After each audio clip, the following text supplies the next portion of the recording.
Hi friends, welcome to rishis Telugu stories. నీవే నా సర్వస్వం 35వ ఎపిసోడ్. అన్నయ్య అనింది మేఘ. ఏంటి మేఘ, ఇది నాకు చెప్పకుండా ఏం చేయాలనుకుంటున్నావు నువ్వు అన్నాడు గౌతమ్.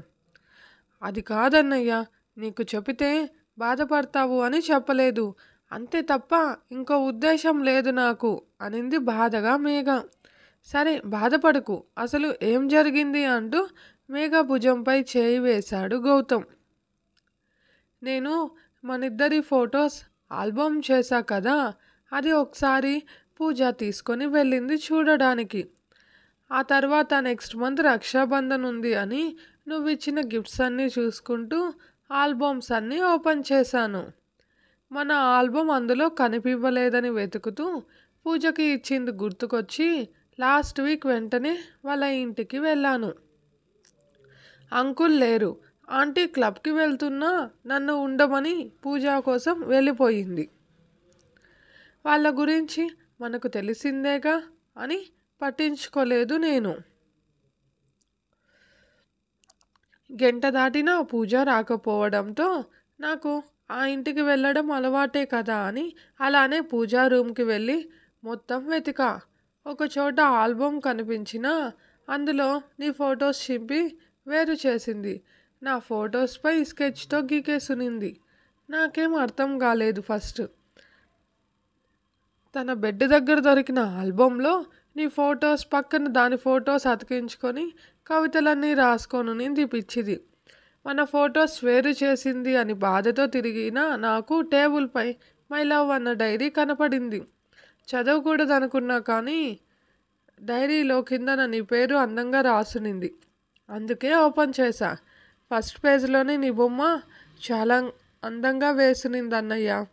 తర్వాత పేజీ తిప్పగానే నువ్వు చూసుకునే విధానం మొత్తం రాసి ఉనింది. నాతో సమానంగా నువ్వు తనని ట్రీట్ చేయడంతో నువ్వు తనని లవ్ చేస్తున్నావు అనుకునింది పూజ. మీ మధ్య జరిగిన చిన్న చిన్న గొడవలు కూడా రాసింది. అసలు అది నాతో ఫ్రెండ్షిప్ చేసింది నీకోసం అంట అన్నయ్య అని తన బాధని కన్నీళ్ళ రూపంలో గౌతమ్ని హత్తుకొని గౌతమ్ షర్ట్ని తడిపేసింది మేఘ. అది కాలేజెస్ కూడా నువ్వు నా కోసం వస్తావని నాతోనే జాయిన్ అయ్యిందంట. నువ్వు ఇచ్చే ప్రతి చాక్లెట్ కవర్ దాని దగ్గర ఆ కవర్పై నీ నేమ్ ఉంటుంది. అందుకే 5 days బ్యాక్ నిన్ను అడిగా కదా, పూజతో క్లోజ్గా ఉండే నువ్వు ఎందుకు మాట్లాడట్లేదని అని మేఘ అడిగితే, నీతో క్లోజ్గా తోడుగా ఉంటుంది అని దాన్ని కూడా ఒక చెల్లెలులాగా చూసేదాన్ని. కేవలం నీతోనే ఉందని తనతో మాట్లాడాను. నిన్ను వద్దనుకున్నాక అసలు తనని చూసినా చూడనట్టు ఉంటున్నా, తనతో నాకేం పని అన్నానని చెప్పాడు గౌతమ్. అందుకే నువ్వు సిస్టర్లా ట్రీట్ చేశావు కదా, ఇదంతా చెప్తే నువ్వు బాధపడతావని చెప్పలేదన్నయ్య, అంతేకాని ఇంకేం లేదు అనింది మేఘ బాధగా. సారీరా, అలాగంటే అయినా నువ్వు చెప్తావు అనుకొని అన్నాను కానీ నిజం కాదురా అంటూ మేఘాని హత్తుకొని ఓదార్చాడు గౌతమ్. ఇంకేముంది ఆ డైరీలో అని గౌతమ్ అడిగితే, అన్నా చెల్లెలిద్దరూ అజయ్ ఆ రూమ్లో ఉన్న విషయం మర్చి మరీ మాట్లాడుకుంటున్నా, అజయ్ మాట్లాడితే భయంతో మేఘ ఏమన్నా దాస్తుందేమో అని సైలెంట్గా ఇద్దరిని చూస్తున్నాడు అజయ్. ఆ రోజు షాపింగ్ మాల్లో నేను వసు వదినని వదిన అని పిలుస్తాగా, అది విన్నా మన రిలేషన్ ఏమో అని సైలెంట్ అయ్యిందంట. మనం మీట్ అయినప్పుడంతా వదిన వస్తుంటే తనని నన్ను కలిపి తిట్టుకునేదంట. అది మేము కలిసి నిన్ను తనకి దూరం చేశాము అని. కాలేజ్లో జాయిన్ అయిన నెల తర్వాత నేహ వచ్చి గౌతమ్ వసు లవ్ చేసుకుంటున్నారు మేఘ చెప్పడం వల్లనే గౌతమ్ వసుంధరాకి ఎస్ చెప్పాడు. నిన్ను అన్నింటికి వాడుకొని వదిలేసి ఇప్పుడు వాళ్ళంతా ఒకటి అయ్యారు అని చెప్పి నేహ నా కళ్ళు తెరిపించింది అని డైరీలో రాసుకొని ఉంది. నీకు గౌతమ్ కావాలంటే నాతో చేయి కలుపు అని అడిగిందంట ఆ నేహ. ఇది నీపై ఉండే పిచ్చితో దాంతో చేతులు కలిపి నాపై కుట్రలు ప్లాన్ చేసింది అని పూజని కోపంగా చూస్తూ, దీన్ని ఎంతగా ఇష్టపడ్డానన్నయ్యా, కానీ ఇది ఈ కాలేజ్లో కరణ్, జై, ఆనంద్, వసు, వదిన వీళ్ళంతా నాకు తెలియకుండా నన్నే సేవ్ చేస్తూ వచ్చారంట ఇన్ని రోజులు. ఇవన్నీ అది డైరీలో రాసుకొని నాపై కోపంతో నా ఫొటోస్ కొన్ని ఇష్టం వచ్చినట్టు చింపేసి కొన్నింటిపై స్కెచ్తో గీకడం, పెన్తో గుచ్చడం లాంటివి చేసుంటుంది. దీని అబద్ధమైన స్నేహంలో చేసిన ఒకే ఒక మంచి పని మొత్తం డైరీలో రాసి నాకు నిజం తెలిసేలా చేయడం అంటూ ఎక్కిళ్ళు పెట్టి మరీ ఏడుస్తూ, మీకు తెలుసా అన్నయ్య, వీళ్ళతో పాటు నన్ను జైని విడదీయడానికి కార్తీక్ కూడా ఉన్నాడు వీళ్ళల్లో.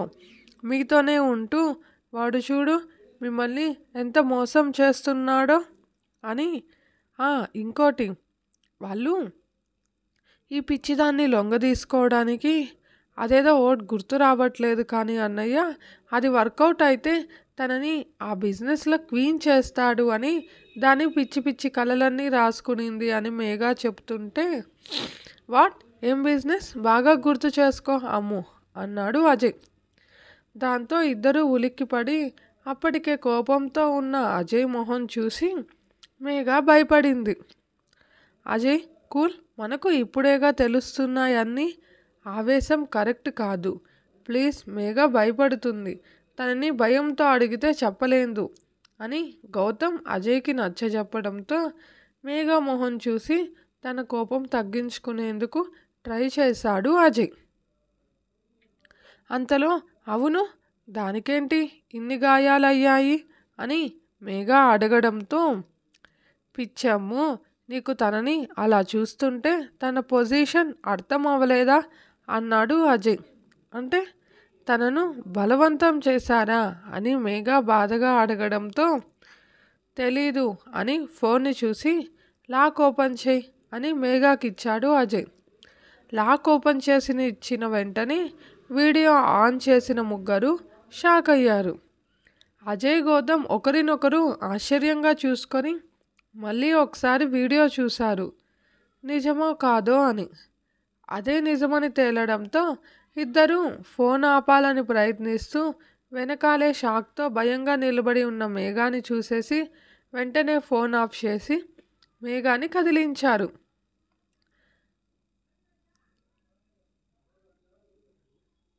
దాంతో అజయ్ ధీర్ తెచ్చిన ఇంజెక్షన్ గౌతమ్కి ఇచ్చి, ఇది పూజకి వేయరా, 2 గంటల్లో మెలకు వస్తుంది అని చెప్పాడు. దాంతో గౌతమ్ వెంటనే పూజకి ఇంజెక్షన్ చేసి అజయ్ చేతిలో మొబైల్ తీసుకొని అజయ్ సైగ చేయడంతో నేను ఇప్పుడే వస్తాను అని తన రూమ్కి వెళ్ళాడు గౌతమ్. అమ్ము అని అజయ్ పిలుస్తున్నా మేఘా పలకకపోవడంతో గట్టిగా కుదిపాడు మేఘాని. దాంతో మేఘా తేరుకొని ఎదురుగా ఉన్న అజయ్ని హగ్ చేసుకొని ఆపకుండా ఏడుస్తుంటే, అది దాని చేతులారా చేసుకుంది అమ్ము, నువ్వెందుకు బాధపడతావు అంటూ మేఘాకి అక్కడ ఉండడం ఇష్టం లేదని ఆమె మొహం చూస్తేనే తెలుస్తుంటే పద అంటూ మేఘాని 2 చేతుల్లోకి తీసుకున్నాడు అజయ్. నేను నడవగలను జై అని మేఘా అంటుంటే, నా ఇష్టం, నేను ఎత్తుకుంటానే, కిందేస్తాను, నోరు మూసుకో అన్నాడు అజయ్. దాంతో మేఘా సైలెంట్ అయితే బయటికి వెళ్ళాక కార్ దగ్గర దింపెక్కు అని గౌతమ్కి మెసేజ్ చేసి మేఘాని తీసుకొని ఆశ్రమం ముందు కార్ ఆపాడు అజయ్. కార్ దిగిన మేఘా నాకు వాళ్ళని డిస్టర్బ్ చేయడం ఇష్టం లేదంటూ నడుస్తూ నర్సరీ లోపలికి వెళ్ళింది. ఆ టైంలో వచ్చిన ఇద్దరిని చూసి ఏమైంది సార్ అని వాచ్మెన్ తాత అడగడంతో, ఏం లేదు, ఊరికే వచ్చాం, 1 గంట ఆగిరా అని ఆయనను పంపి మేఘాతో లోపలికి వెళ్ళాడు అజయ్. 1/2 గంట అయినా మేఘా అలాగే ఉండడంతో, అమ్మో ఇటు చూడు అంటూ అజయ్ మేఘా మొహం తన చేతిలోకి తీసుకొని, అన్నీ మర్చిపోయి క్షణం కేవలం నీ జై మాత్రమే కనపడాలి అంటూ మేఘా కళ్ళల్లోకి చూస్తూ మాట్లాడాడు అజయ్. మేఘా అజయ్ని చూడడంతో అజయ్ తన చేతులని మేఘా నడుము పైకి తీసుకెళ్ళాడు. మేఘాకి ఐ కాంట్ మిక్స్ అవ్వకుండా తన నడుముని పట్టి ఆమెని లేపి ఒళ్ళో కూర్చోపెట్టుకున్నాడు అజయ్. 2 నిమిషాల తర్వాత మేఘా టీషర్ట్ లోపల నుంచి తన 2 చేతులతో మేఘా నడుముని చుట్టేశాడు అజయ్. దాంతో మేఘాకి గుండె జల్లుమనడంతో జై ఏం చేస్తున్నావు అంటూ కంగారుగా అడుగుతున్న మేఘా మాట పూర్తి కాకుండానే మేఘా పెదవులు అందుకున్నాడు అజయ్. అజయ్ కళ్ళల్లో కనిపించే ప్రేమకి ఎప్పుడో బందీ అయిన మేఘా ఇప్పుడు తనపై చూపిస్తున్న ప్రేమకి అన్ని విషయాలు పక్కకు తోసేసి అజయ్కు సహకరించింది. మేఘా చేంజ్ అయ్యిందని అర్థమైన అజయ్ మేఘా నడుముని గట్టిగా ఆదమడంతో ఆ పెయిన్కి కళ్ళు మూసుకొని తన చేతిని అజయ్ తలలో పెట్టి గట్టిగా అతని జుట్టుని బంధించి పెట్టుకుంది మేఘా. మేఘా అలా చేయడంతో అజయ్లో అల్లరి మొదలై మేఘాని ఇంకా గట్టిగా హగ్ చేసుకొని ఆమె నడుముని నిమురుతూ మేఘాని కుదురుగా ఉండనివ్వకుండా చేశాడు.